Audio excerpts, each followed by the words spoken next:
Ever wondered what a sexless marriage is and if it's more common than you think? Imagine a relationship where intimacy is a rare occurrence, where the couple shares a bed less than 10 times a year. That's the reality of a sexless marriage. It's not about the absence of passion, but rather the lack of sexual activity. You might think this is a rare predicament, but let's look at the numbers. Various studies suggest that between 15 to 20% of marriages in the United States could be classified as sexless. Yes, you heard it right. Nearly 1 in 5 married couples might be in a similar boat. This is a silent dilemma, often shrouded in shame and silence.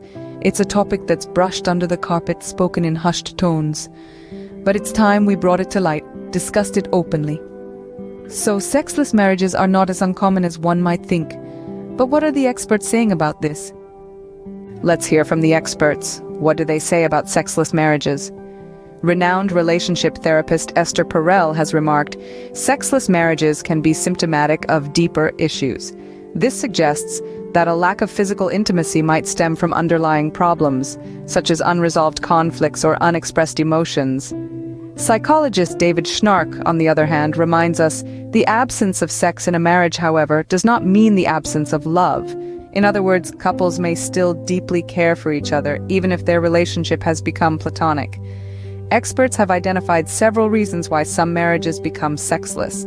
Stress, for instance, can severely impact one's libido. Medical conditions such as hormonal imbalances or chronic diseases can also play a role. Emotional disconnect, often born from poor communication or emotional wounds, can also lead to a loss of physical intimacy. Clearly, experts believe that sexless marriages can be complex and multifaceted, but let's recap what we've learned. So, what have we discovered about sexless marriages today?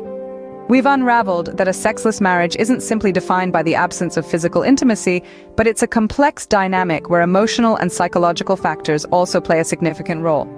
We've noted that it's not as uncommon as we might think. In any relationship, the frequency of physical intimacy can vary greatly, and it's essential to recognize that there's no normal standard. We've heard from experts who emphasize that communication and understanding are vital in these situations. They've encouraged us to take a compassionate approach rather than jumping to judgment. We also need to reflect on how society can better understand and support those navigating through these challenges. Remember, a sexless marriage doesn't necessarily signify a loveless one.